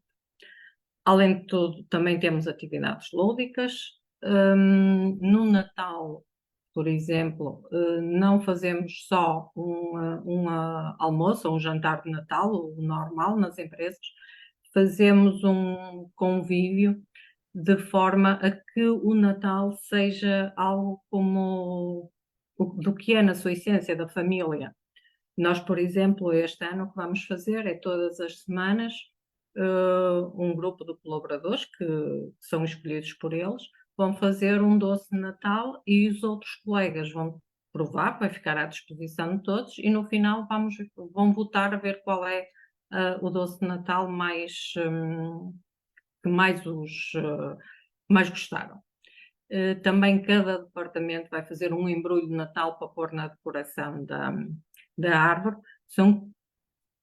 Isto significa que, neste caso, que nós vamos trabalhar o Natal e este espírito de equipa, de família, a partir agora do dia 1 de dezembro até ao final do mês. Promovemos também o gosto, são os próprios colaboradores que assam as castanhas. Promovemos também a formação contínua, quer na parte técnica, que é importante para uma progressão de carreira, quer na parte pessoal. Fazemos workshops, fazemos palestras, tivemos já colaboradores com sessões de coach individual. Estamos a promover para o próximo ano mais sessões de coach nas lideranças intermédias, tudo no sentido de que os colaboradores se sintam mais próximos e percebam que este bem-estar é de todos podemos contribuir. Nós, com tudo isto, que o nosso objetivo da Luz Elettra é conseguirmos uma certificação pela norma que se refere ao bem-estar e também sermos um great place to work. será o que temos projetado que com todas estas ações consigamos atingir daqui por 3 anos, mais ou menos. E são estas as boas práticas e as ações que estão alicerçadas no projeto do Grupo Salvador Caetano. Temos o Clube SER, que coordena grande parte destas atividades, que já existe há 7 anos e que tem ainda muito para evoluir, muito para fazer e para conseguirmos este bem-estar que é o nosso grande objetivo, é que os colaboradores se sintam bem, porque se eles se sentirem bem, nós vamos conseguir atingir mais rapidamente os nossos objetivos, porque se os colaboradores não estiverem bem, não há nada que faça com que a empresa consiga progredir se eles não estiverem bem.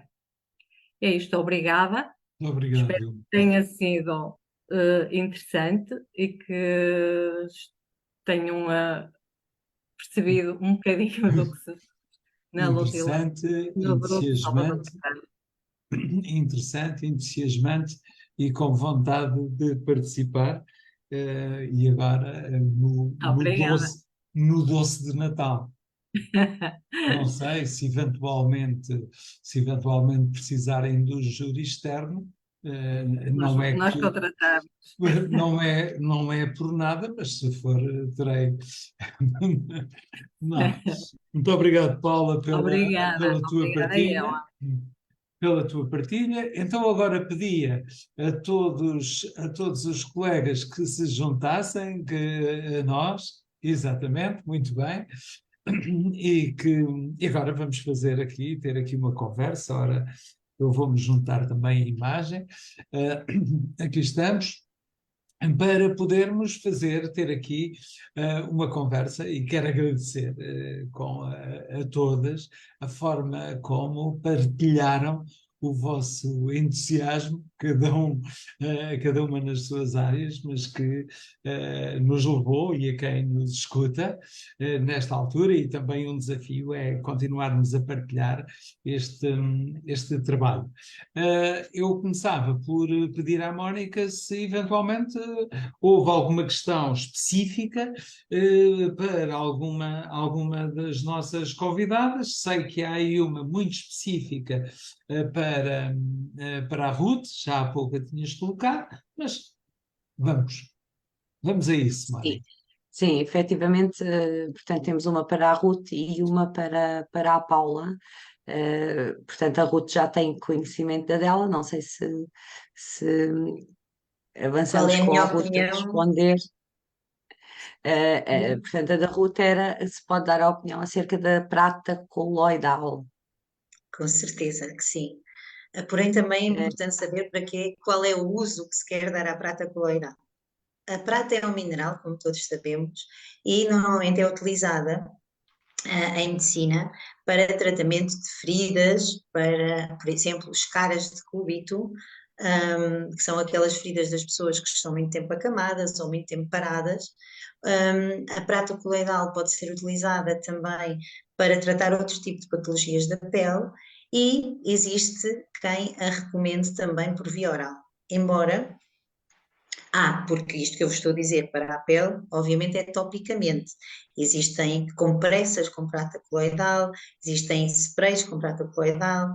Portanto, algumas de vocês, se calhar, já têm conhecimento da utilização, nomeadamente ali a Catarina, que está a abanar a cabeça que sim, não é? Da utilização da prata. Agora, depende para o que é que a pessoa quer, mas, na minha opinião, sim, faz sentido nestas situações que já abordei e poderá também fazer sentido, mas não tem ainda grande rigor científico, os benefícios não são cientificamente conhecidos, mas empiricamente, ou seja, às vezes na experiência, na prática, com os pacientes, têm-se bons resultados com a toma de prata por via oral.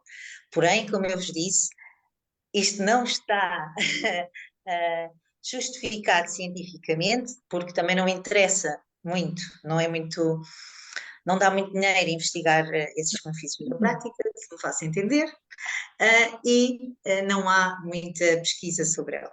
Mas, para não me alongar muito, gostaria então de vos dizer que no nosso mercado, no mercado português, já existiram suplementos orais de prata coloidal para tratar, por exemplo, patologias como cancro ou HIV, ou até para tratar depressão. Para tratar depressão utilizava-se muito a prata, o ouro e o cobre, estes três unidos, e com bons resultados até. Porém, o Infarmed, que é a entidade pública que regula o medicamento, em Portugal não permite que esta substância seja comercializada. Portanto, assim, por esta via oral. Por via de pomadas e de compressas e de sprays, sim. Agora, eu acho que já dei a minha opinião sobre a prata coloidal. Na verdade, não foi uma opinião, foi mais uma informação que tem como base, como vos disse, alguma ciência, muita, e tem como base também a minha prática clínica e de outros colegas. Obrigado, Ruth. Mónica, Nada, espero ter respondido sim. Se eventualmente àquilo que foi pedido. houver mais algum comentário do nosso espectador, E nós ele responderemos. está a acabar de responder, que grato. Portanto, com certeza que sim, que ficou esclarecido. Ótimo. Posso passar então à pergunta que vinha diretamente para a Paula, e que tinha a ver com as entidades públicas. Portanto, nas entidades públicas, como é que se processa aqui todo este desenrolar que a Paula nos teve a expor como boas práticas nas empresas? Pois, nas empresas, nem todas as empresas ainda estão sensibilizadas para estes cuidados a ter com as pessoas. E nas entidades públicas terá de ser como nas empresas, provavelmente vai acontecer mais tarde, mas é algo que faz todo sentido e que as entidades públicas terão também que vir a implementar nos seus empresas públicas, não é? Mas não sei como vão fazer para implementar lá, mas acredito que vão.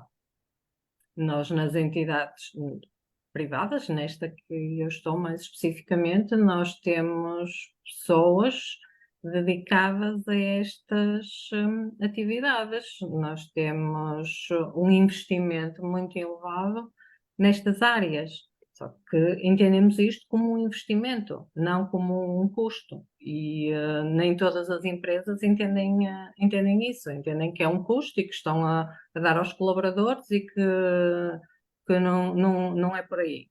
E nós entendemos que não, e deveriam ser todas entender que não e que é um investimento que vai trazer bastantes frutos. Claro que esta questão das entidades públicas, há outro tipo de investimentos, porque esse investimento, passado 4 anos, pode não dar resultados. Pois, E e há como outros interesses. passado 4 anos não vai dar resultados, faz-se investimentos em alguma coisa que 4 anos depois dê resultados. Claro. Se calhar isto eu utilizei agora aqui a noite da má língua. Mas vamos acreditar que vai mudar e que as entidades públicas também vão entrar neste registro de preocupação e de implementação destas boas práticas. Sim. Mónica, tens mais alguma questão a colocar? Sim, tenho uma questão direcionada para a Catarina, em que se pedia alguns exemplos dos estímulos cognitivos que são aplicados, não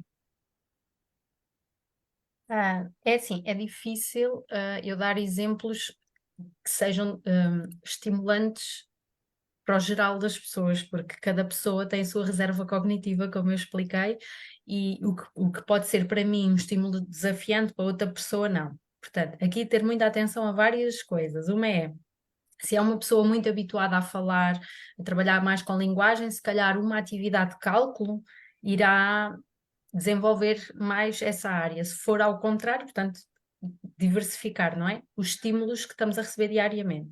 Mas posso deixar assim alguns exemplos que cabem a todas as pessoas e depois ir somando consoante a necessidade e o grau de dificuldade que a pessoa sentir que precisa.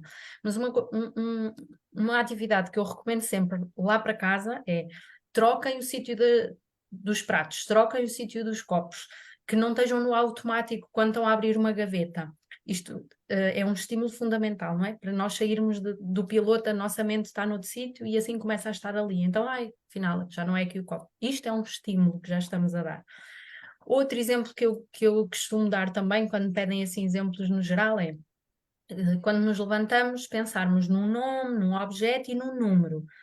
E à noite tentarmos nos relembrar do que dissemos. No dia a seguir, acrescentar mais um de cada e lembrarmos-nos na mesma dos que dissemos no dia anterior, mais os que dissemos nesse dia. E assim por diante, a ver o máximo que conseguimos decorar. Portanto, isto aqui mais a nível da memória. Depois, a nível da atenção, da atenção múltipla, podemos, por exemplo, tentar dizer o abecedário de trás para a frente, mentalmente, e juntar os números de trás para a frente. Por exemplo, Z1, A23. Percebem? Tipo, ir fazendo isto mentalmente, a união. Isto é difícil. Há pessoas que só vão conseguir o abecedário, há pessoas que só conseguem os números, há pessoas que depois vão conseguindo, ao longo do tempo, ir juntando os dois estímulos. Pronto, são assim 3 exemplos muito gerais, mas estou disponível. Deixei o meu contacto para dar mais alguns exemplos práticos, se assim o entenderem. Muito bem. Espero que tenha ajudado e que tenha Sim, respondido. Certeza. é caso para dizer, dá cá uma trabalheira,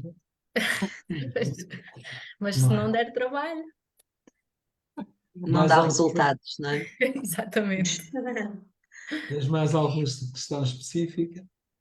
Não, para já não, só agradecimentos e parabéns pelas excelentes apresentações no geral. É o que Sim.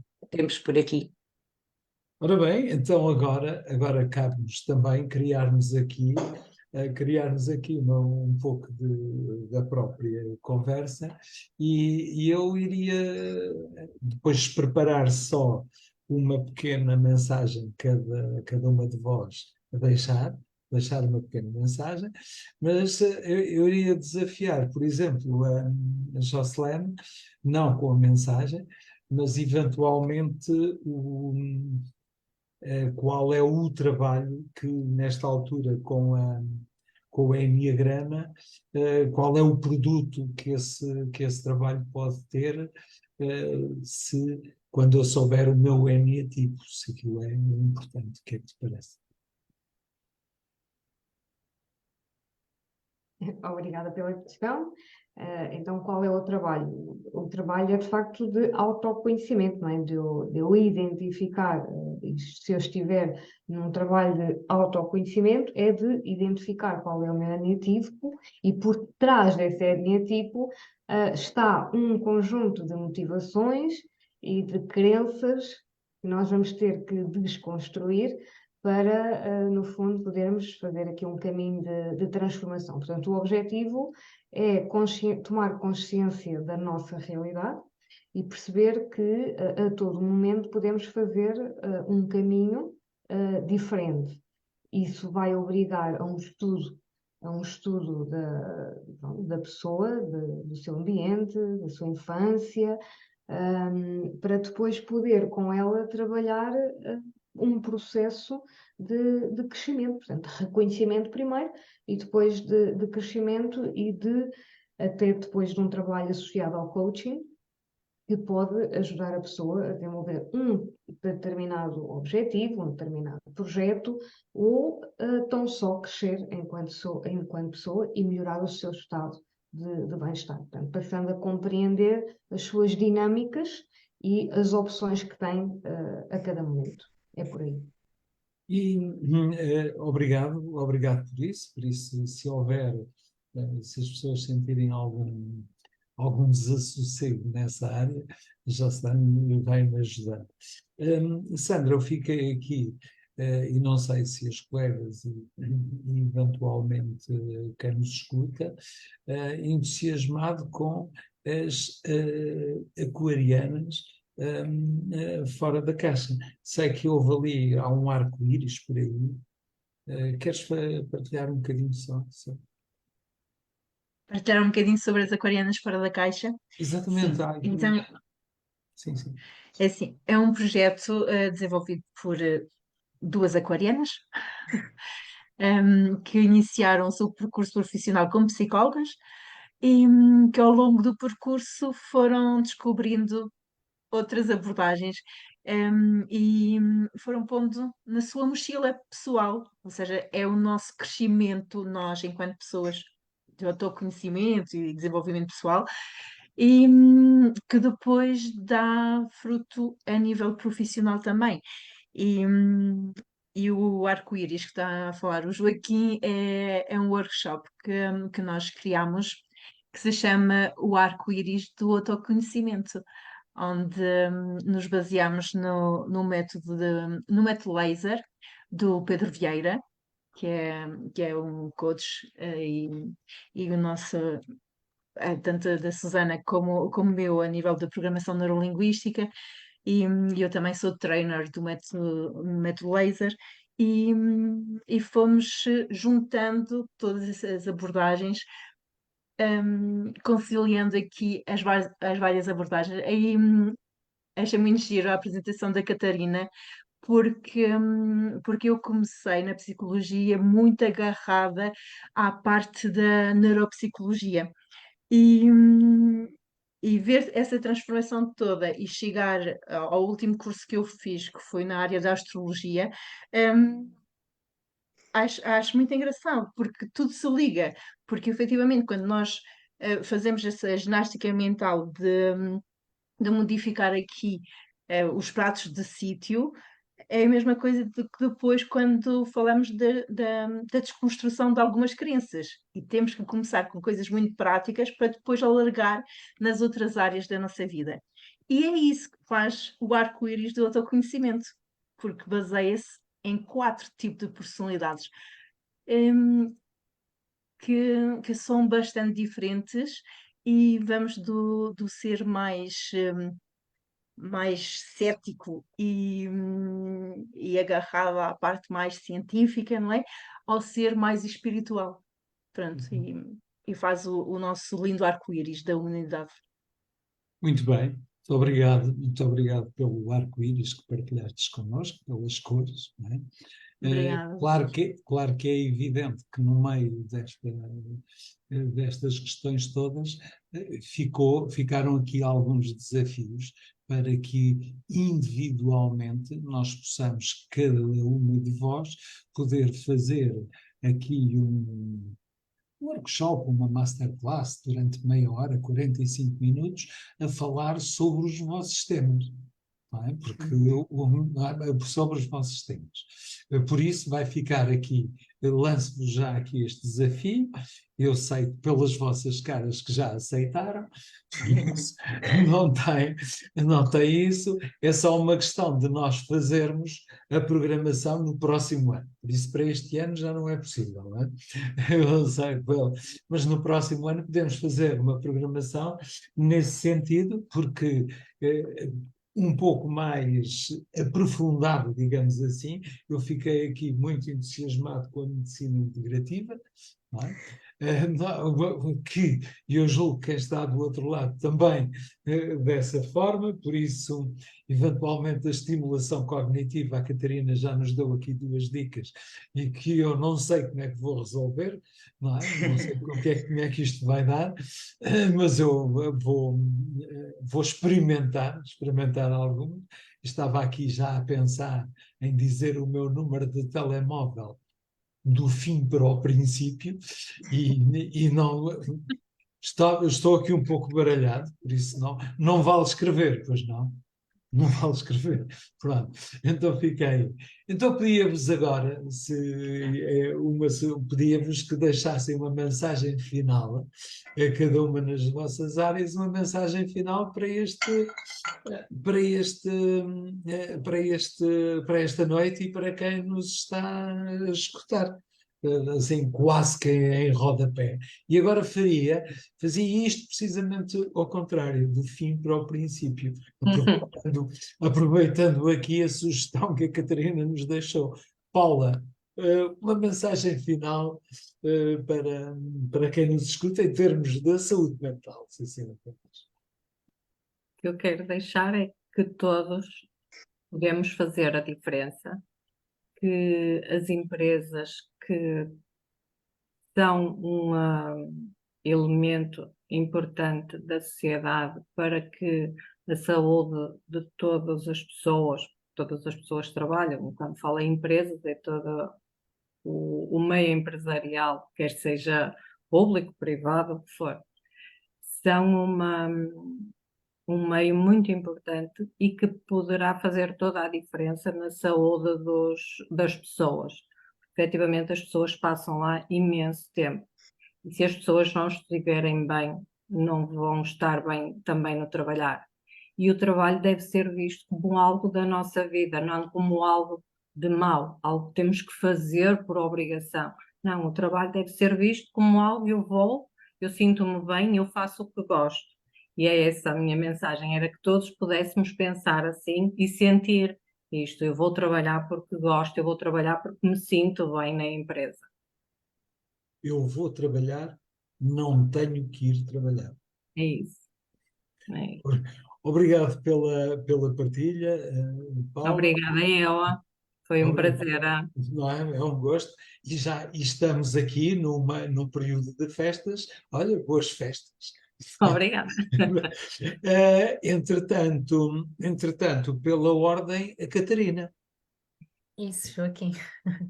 Eu vou deixar só aqui uma frase que eu gosto muito sobre a saúde mental, que é: a saúde mental não é um destino, é uma jornada. Portanto, temos que trabalhar constantemente para atingirmos, portanto, para desenvolvermos esta jornada. Uhum. Muito obrigado pela Obrigada partilha. eu mais uma vez a todos. Obrigado Obrigada. por. Sandra, uma mensagem final?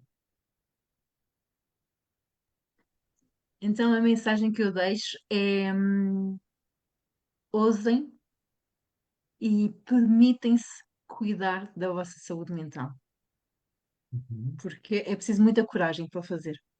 Sim. Eu percebi claramente com esta contagem dos números que é preciso mesmo encoragem. Sim, senhora. Obrigado, Sandra, também pela tua partilha e pelo lado Obrigada. feliz que partilhaste connosco. Ruth, Bem, eu tenho duas mensagens. E a primeira é para as convidadas e para o moderador. E é a mensagem seguinte: eu amei ouvir-vos porque estão todas completamente apaixonadas pelo que fazem e, como tal, eu senti-me super lisonjeada por poder partilhar estes momentos convosco. É realmente uma coisa extremamente bonita e profunda, que cada uma no seu contexto ama realmente aquilo que faz. Não tem que ir trabalhar, vai trabalhar, porque é a sua vida, é como se, não é a sua vida só, não é isso, mas é uma coisa como que com um propósito. Não há aqui ninguém deste painel de convidadas que não esteja com um propósito. E percebem, e por isso é que para mim está a ser super emocionante e entusiasmante estar a partilhar isto convosco também. Esta era a primeira. Acho que já me alonguei um bocadinho, mas vamos. A segunda mensagem é que, efetivamente, me parece que quando nós, agora vou usar outra vez a palavra, quando nós amamos, quando nós estamos a amar, então aí nós cuidamos. Quando amamos, cuidamos. Mas há aqui um truquezinho, porque às vezes a pessoa pensa, quem ama, cuida. Não, quem ama, cuida-se. E depois cuida. Mas cuida-se, em primeiro lugar. Então isto aqui é um shift que é absolutamente necessário, uma mudança, não costumo usar nada em inglês, mas agora saiu, uma mudança radical de paradigma que é eu cuido-me e depois então é que vou cuidar do outro. Fica isto, porque às vezes vê-se aí um cuidador muito desgraçadito já. Uma boa noite a todos. Muito obrigado, Nada. Ruth, pela partilha. E para concluirmos esta passagem, Jocelyn. Então eu vou abusar só um bocadinho aqui do meu tempo antes da mensagem final para completar a primeira, a primeira mensagem final, que foi da Paula, e em resposta a alguém que falou aqui na administração pública, eu vou só abrir aqui um bocadinho o véu de uma ou outra área que eu tenho. Eu trabalho na administração pública e queria deixar uma mensagem de esperança, porque isto está tudo interligado e eu própria iniciei um projeto na organização onde eu trabalho e individualmente criei uma marca que se chama Alma de Serviço Público e que tem como missão ligar tudo isto e levar à administração pública esta parte da saúde mental e do bem-estar dos trabalhadores. Portanto, é deixar-vos uma mensagem de esperança, porque também é possível fazer na administração pública, é tudo mais difícil, por 4 em 4 anos, como dizia o Joaquim, as coisas podem não resultar, mas as pessoas ficam, e como as pessoas ficam, vale a pena nós também fazermos um esforço, enquanto cidadãos até, de compreensão, porque às vezes somos nós próprios, enquanto cidadãos, que fazemos julgamentos e que achamos que não. E uma outra questão é que a própria administração pública muitas vezes não faz bandeira porque não trata ela tem benefícios, ela dá alguns benefícios, ela proporciona algumas coisas, só que não trata devidamente a informação e, portanto, também não faz passar a mensagem tal qual se faz na empresa, ou seja, não se tira proveito dessa mensagem. Por isso, deixar uma mensagem de esperança a quem está aí do lado da administração pública. E como mensagem final, associar-me à mensagem da Ruth, porque de facto estou muito feliz por estar aqui e muito grata por ter tido esta oportunidade de partilhar este momento convosco e desejar que todos sejam a sua própria missão, porque se nós formos a nossa própria missão, certamente que teremos força para conduzir todas as missões que nos vão aparecendo pela vida fora. E obrigada. Obrigado, Jocelyn, pela partilha. E agora vou passar à Mónica, se tem alguns comentários a fazer e alguma partilha também a fazer connosco.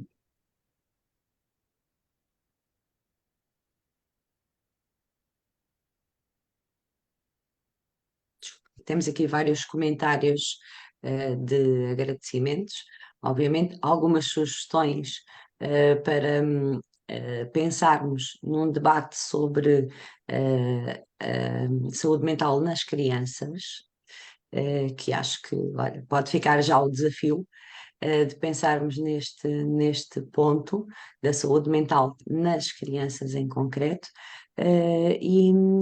portanto, de resto, não tenho aqui mais nada a salientar em relação a partilhas.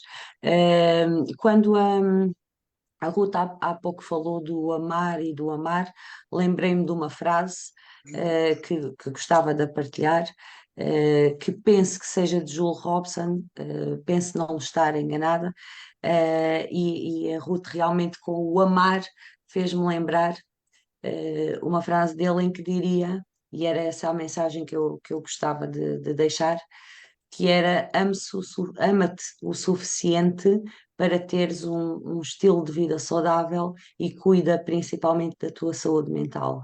Portanto, ama-te o suficiente para isso. E era esta a mensagem que eu gostava de deixar para todos. Muito bem.